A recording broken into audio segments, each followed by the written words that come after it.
Welcome to the Nonprofit Exchange Podcast. Stories by leaders for leaders to help you raise the bar on your own excellence, to release the potential inside of you. Now, here's today's podcast. It's Tuesday at 2 Eastern, and it's the Nonprofit Exchange, Hubaloo. We're here for episode 317, and we have great people sharing wonderful stuff, things that we need to know as nonprofit leaders. And today is different than any of the ones we've had before. So sit down, get your notepad. There'll be some things that you'll want to copy, and you can come back to this page and watch it, listen to it, and you can download it on your smartphone. The THE Nonprofit Exchange is the name of the podcast, and it's thenonprofitexchange.org to find what it's all about and to find a link to all of those episodes. But right now, today, so Gauri, how do you pronounce your last name? Manglik? Manglik. Manglik. So Gauri is my guest today. So tell people a little bit about you and your background and your passion for this work that you do. Sure, yeah. So I run a company now called Instrumental. It's an end-to-end institutional fundraising platform for nonprofits. We help with everything from prospecting, discovery, research, tracking, management of grants, collaboration, reporting it, like everything in one place. We work with over 2,000 organizations. When folks use us, they save 3 hours a week, and they're able to get out 78% more applications per year. So we're seeing incredible impact. But I originally didn't come from this space. I came from the product and tech world. I studied computer science. I started a company out of school that was in a very different space, and it was a mobile app back when that was a big thing, when apps were first starting to become a whole thing, and everyone was excited to download them.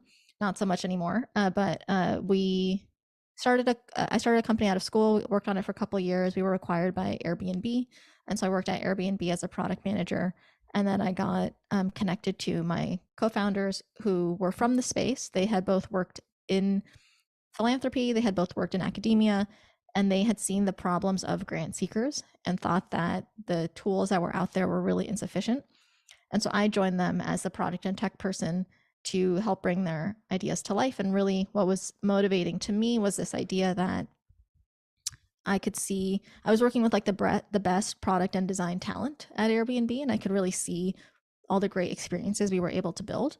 And then when I looked at the specific problem that my two co-founders were having and wanting to solve for, and looking at the tools that were in the market, I felt like we could definitely build something that was easier to use, build something that really truly solved the problem of inefficiency and how much manual work it takes to find good fit funders, and then all of the kind of manual work it takes to stay organized and streamlined.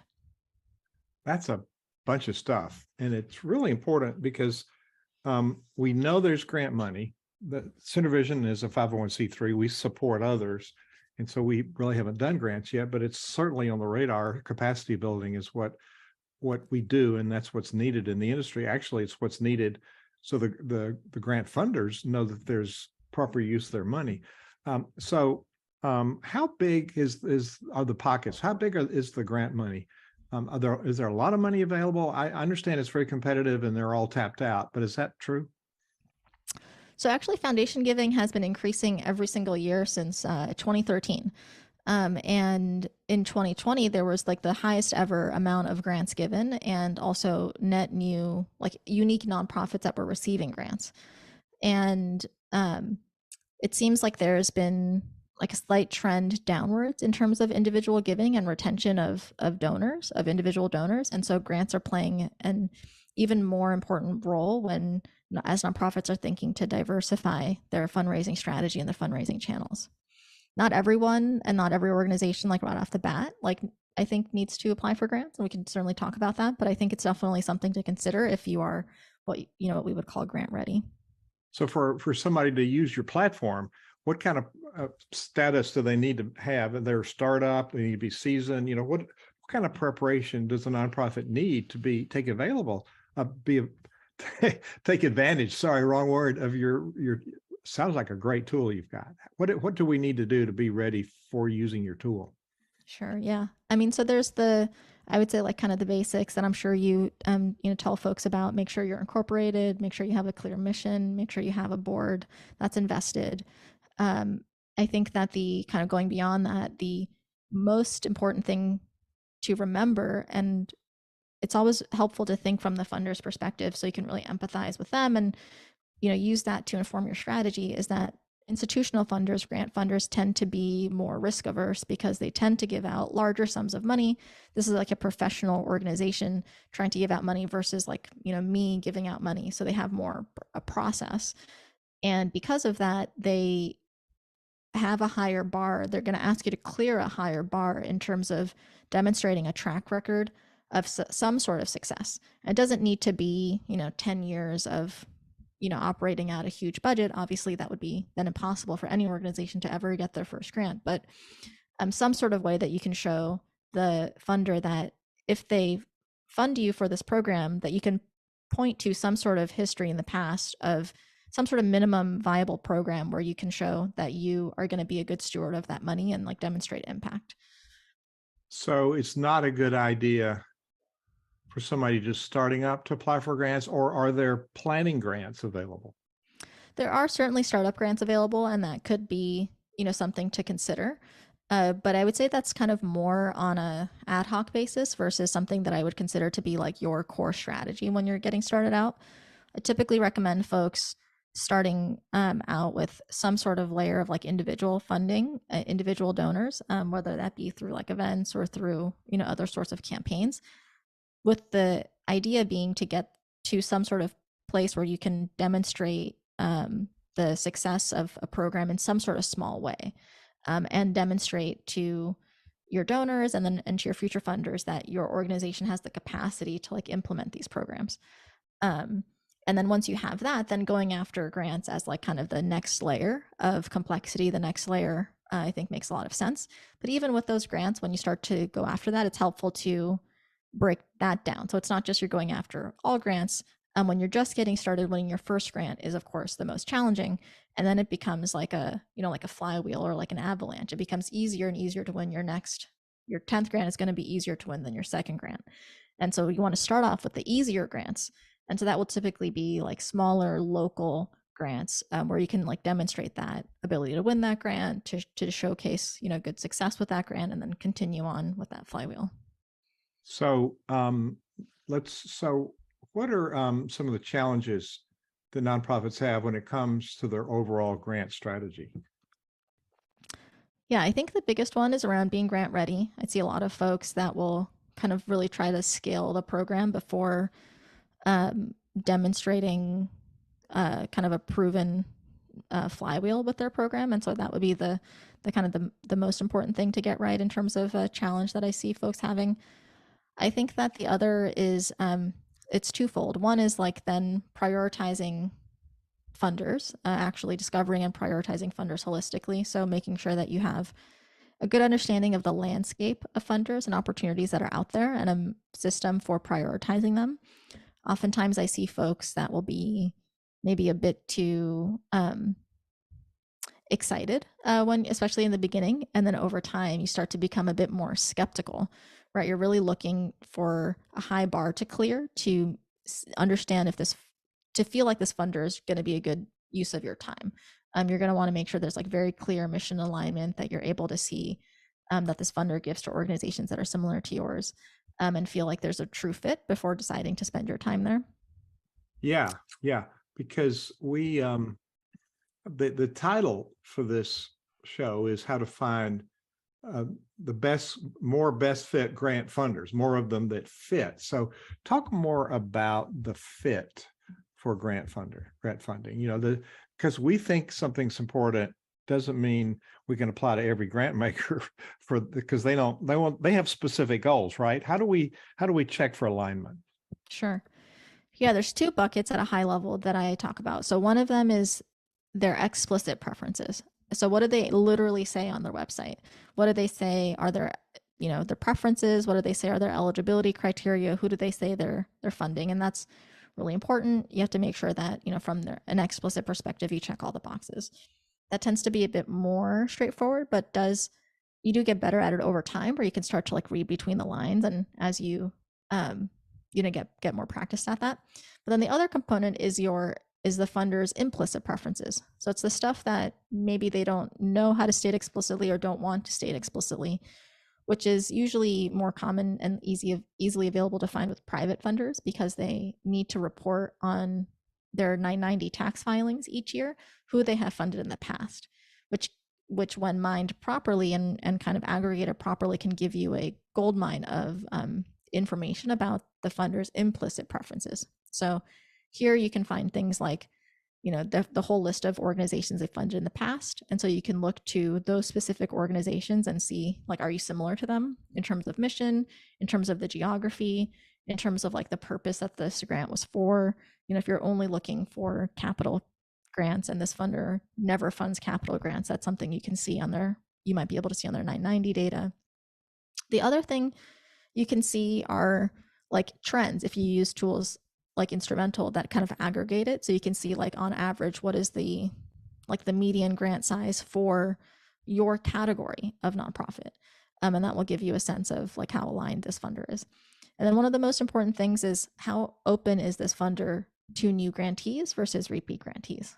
And so like that will create a potentially big difference in your strategy. If a funder really gives to new grantees very frequently, then that might bubble that funder to the top of your list. Whereas if a funder mostly gives to repeat grantees, then that you might want to pursue a more relationship driven approach, and you probably don't want to just apply cold, and that maybe shouldn't be the first funder that you approach unless you have an introduction that can bridge that gap for you. So Instrumental is your website, and you're listening to the podcast, you can go to the nonprofitexchange.org and see the video. But on there, if they go to Instrumental, let's just talk about what people find when they go here. Sure. Yeah. So we have a trial that you can try us out totally for free, risk free. When you sign up, what you'll be asked to do is set up your first project. And that's right away like a very different kind of concept than you'll find on other tools. Excuse me. And a project is kind of like a workspace, and it will map to different funding areas at your organization. So let's say that you're an environmental organization and you have an environmental education program. You might set up your first project called environmental education, and you'll fill out information about that program in terms of the keywords, in terms of the types of funding you're looking for, in terms of the kind of general size of the amounts, in terms of where the program is taking place. And Instrumental will then match you to open opportunities, like open RFPs, as well as funders that may not be open today, but may have given to organizations that are similar to yours. So they may not have a website, they might be invite only, and so you can also consider those. You have all of that information in a kind of like an inbox where you can easily go through our matches, and then you have a tracker where you can track and manage both the grants that you are matched to on Instrumental that you think are a good fit, as well as grants that you might have outside of your Instrumental in a spreadsheet, most commonly, that you can then bring into Instrumental and track everything in one place. So am I hearing that you can do this instead of spending hours and hours and days doing research on one at a time? Yeah, we just ran a survey actually and found that like on a per grant basis, folks are saying that they're saving, it takes 3 hours less per grant or per funder to find that, find a good fit funder. So like on average, if you spread that over like 100 funders, that's like quite a lot of time that folks are saving. Especially you're paying a grant writer 80, 90, 100, $150 an hour. That's significant savings. So is what you said, who we serve, nonprofits, grant writing consultants. Okay. And then how many, you have a database of funders. It's more than 100. How large is the database, just approximately? Yeah, so there's two ways to think about it. So on the funder side, if you think about like kind of private foundations, we have all of them. So that's like over 100,000, whatever is available that the IRS, all of the available funders, we have those in our system. When it comes to active opportunities, so these are like active RFPs that we find out through funder websites. We're the most comprehensive data set of those active RFPs for nonprofits, and we have over 12,000 of those. Oh, this is a gold mine. Let's stop keeping it a secret. So now you're so purposeful in this. It's just an inspiration to listen to, and you're very knowledgeable. So what are some of the most interesting trends you see from funders that you think would help nonprofits identify the best fit in those funders for them? Yeah, I think that some of the things like mentioned around like kind of what the funder states on their website in terms of like the 990 data. I think in terms of other things to understand from if you're trying to understand fit, one of the biggest things, and I think one of the things that some nonprofits may not understand when they're starting to go after grant funders is actually like really understanding if you have an into some sort of warm connection at the funder, at the foundation. Oftentimes foundations can be pretty similar to like major donors, and so you'd want to really approach it from a relationship building standpoint. And so usually on the 990 you can find some contact information. Of course you can try to find that on the website as well. And my typical guidance there is to obviously mine your network, your board, see if they have any connections to funders that you think might be interesting. One thing that folks don't necessarily commonly think of, but I also recommend folks try, is to see if you might know any past grantees of that funder, to understand if you can like just get to know them, understand what their process was like to break into that funder. Did they need an introduction? Did they just apply cold? Just like understanding what their process was like. And then if you're able to build a good rapport with that recipient, it's possible that they might feel comfortable also making that introduction for you to that funder. But I would say, I mean, if you can't build that warm connection, which is best case scenario, and that's often challenging, especially when you're just getting started, the next best thing is just to try to get in touch yourself. And the thing you want to keep in mind there is that you don't necessarily, when you're going directly, need to start with maybe a complex ask of like wanting to take the funder out to coffee or wanting them to meet you or trying to build a relationship. When you're reaching out directly, you can kind of empathize with the funder potentially receiving tons of kind of inquiries like yours, and you want to try to keep the ask as simple as possible. And I think the simplest thing you're trying to get an understanding of is, does it make sense for you to apply or submit an LOI to this funder? And you just want their like confirmation, and so you want to give them the minimum amount of information you think the funder would need, and so that they can give you like a thumbs up or a thumbs down. So like a quick email that says, here's what I'm going after. Do you think it makes sense for me to pursue this? Would just love your kind of quick input. And then if you get that thumbs up, then you know that it's worth it to spend your time here. We're finding that with corporate sponsors and some granting organizations that it's hard to get to people because they're not really, they do have a lot of requests. I don't think any of them are lacking for requests for funding. So how do we get through to people if they don't answer their phone or return phone calls or return emails? Do you find them on LinkedIn? What do you do? How do you get to them? Yeah, I think that certainly trying to email them directly if you can find their contact information is a good strategy. I think the LinkedIn is also a good strategy, but with all of these channels, it's important to remember that the quality of your message is also important. If you want to not just like send a message, you want to send a message that is like very impactful, that makes the funder say, oh yeah, I really want this nonprofit to apply and be in my Rolodex. And so actually thinking about, if you're not getting an answer, actually looking at your messages and seeing if you're really thinking about it from the funder's perspective. Do they want to reply to this? Is it really easy to reply to this? And then, again, if that's not working in terms of getting a direct reply, then I would try to see if there's ways to get in contact with them indirectly, through your network, through your board, through grantees, through events that are happening in your community, that sort of thing.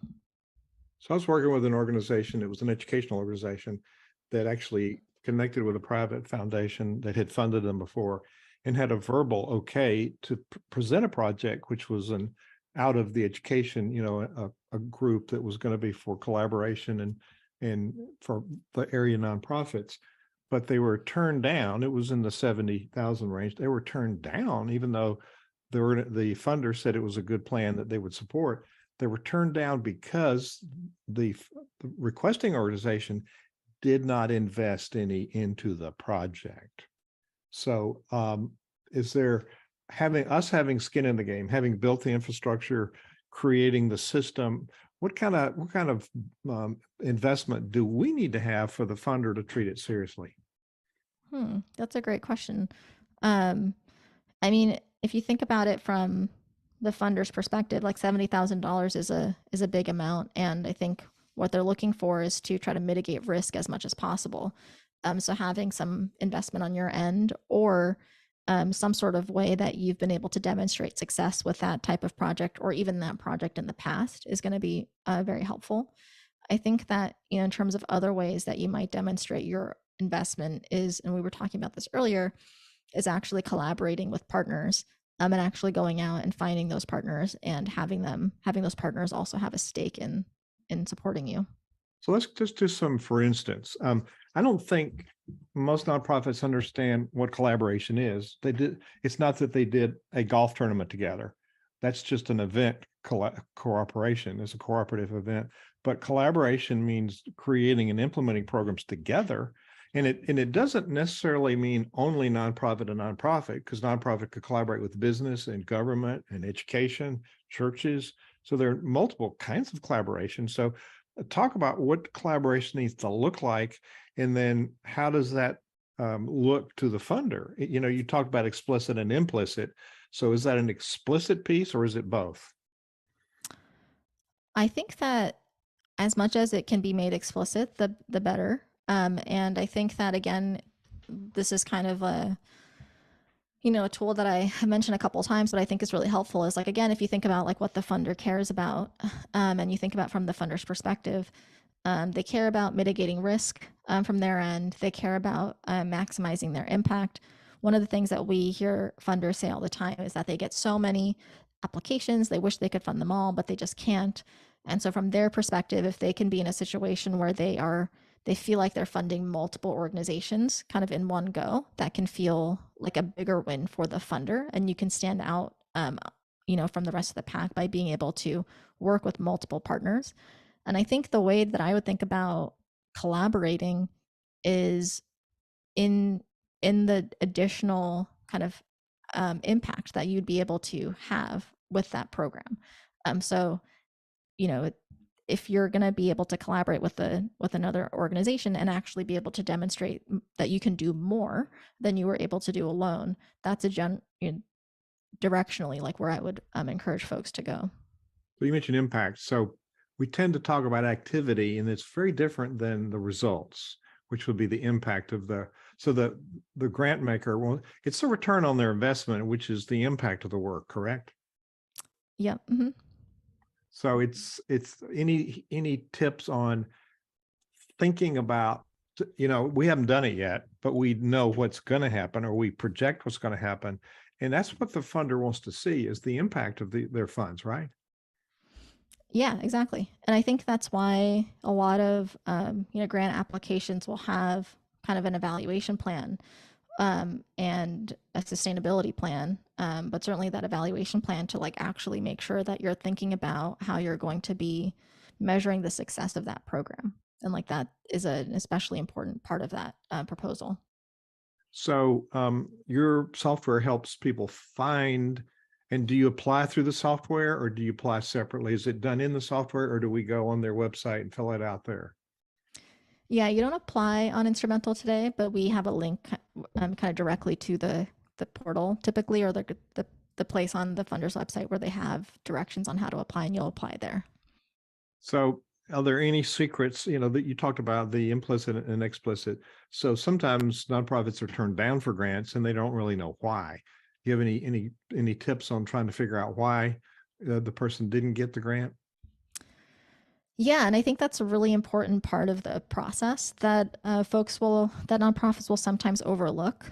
Sometimes there can be really valuable information in the grants that you weren't awarded, especially if you did a great job in building a case for yourself around why you thought this funder was a good fit for you.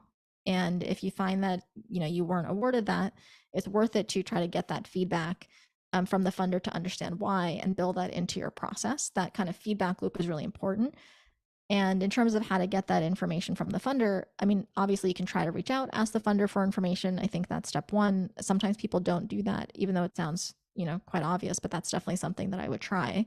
And again, I would try to make it really easy for them to try to understand, just you're trying to get some like basic information on what caused this funder to not consider your application to stand out.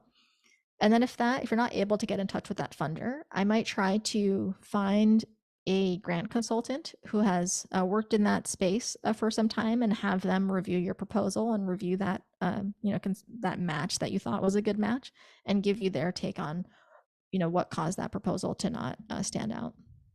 So you have two who it's for listed. One is the nonprofits themselves, and one would be a consultant. So that would be somebody that's working as for hire for the nonprofit to get them funding. Is that right? Yep, that's right. Okay. So what do some of the most successful nonprofits you talk to do when it comes to mission matching and identifying good fit grant opportunities? That seems to be the biggest problem is nonprofits apply for things that aren't really a good match. So what are some of the best practices in clarifying that? Yeah, I think that the most important thing is to number one, make sure you're looking at the full landscape of funders and opportunities, because if you're not prioritizing against the full list, then you're always going to be at a disadvantage. So if you just get something that comes across your desk and you're just looking at that individually, that is not as great as being able to look at that in context of all of your other opportunities that are out there. Because maybe this is from a match perspective, like a B plus, and you're like, seems pretty good. But spending time on that versus an A plus match that you haven't found yet is going to be a big cost to you. So making sure that you have some sort of system or tool where you feel confident that you've seen the full landscape of opportunities. Then, from a match perspective, kind of we talked about a number of things, looking at those implicit preferences, explicit preferences, and really, I think from a mindset perspective, getting to a place where you don't feel like it's a stretch, where you feel like there's kind of a clear alignment between what that funder cares about and what your programs and what your organization is trying to solve for. And then, in terms of, that third piece, I would say it's like really to build on top of how to figure out if there's a match is to see if you can build a relationship or get some sort of connection from the funder to see if they agree. It's not just like you thinking that there's a good match, that they agree that there's a good match. Those would be some things that I would consider. That's good. So the getting the grant is part of it. The other part is reporting on the grant. Any advice when people get the money on how to make sure they're collecting the data so they don't have to do a lot of work at the back end going and finding it? Yeah, I think that sometimes, especially when you're getting started, that can be overlooked. I think it's important as much as possible when you're submitting the grant and you're kind of stating what you're going to be using the funds for and what the program, is going to, how it's going to be designed, that you're working in collaboration very closely with the rest of your team to make sure that they are on the same page and you have kind of a plan for how you're going to be collecting that information after the fact. And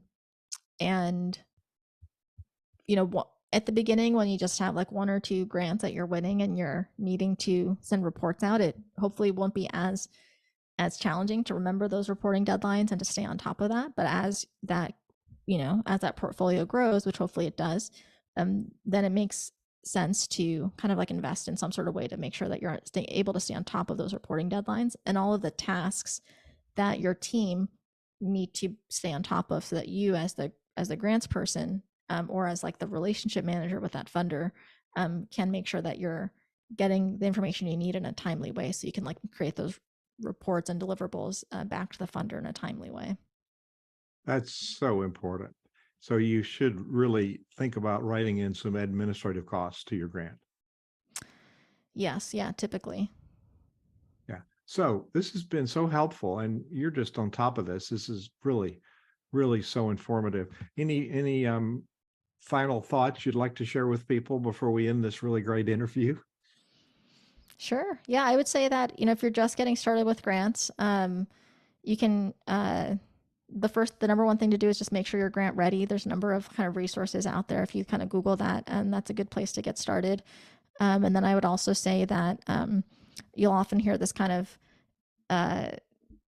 quote that folks will say grants are a numbers game, and I agree with that to some degree, and I think that it's important when you're getting started to make sure you have enough shots on goal, but you also want to make sure that you're building the system and the strategy in as you're actually starting to go out on this process, and so it can be helpful to pair with a coach or a consultant or someone who's done that before.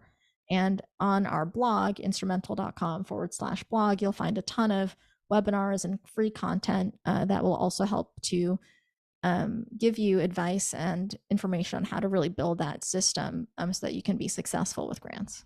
I want to repeat that. It's instrumental, instrumental.com. There's no, it sounds instrumental, but there's no A in it. Instrumental.com and then /blog. And if you go there, we can't do a call to action in a nonprofit, but we can say for more information, go there. And on the web page and the podcast page for this interview, you're going to give me a link for a free gift. So what's that free gift? Yeah, so if you go to our homepage, that you showcased, if you want to try out our 14-day free trial, that's a great place to start. And if you decide to move forward with a paid subscription, we have a kind of a promo code that you can use for listeners of this podcast. It's NPX50, capital N, capital P, capital X 50, and I'll share that with you so you can put that in the show notes as well. Great. Well, Gauri Manglik, thank you so much for sharing this great information with us on the Nonprofit Exchange. Thank you so much for having me. Thank you for watching the Nonprofit Exchange.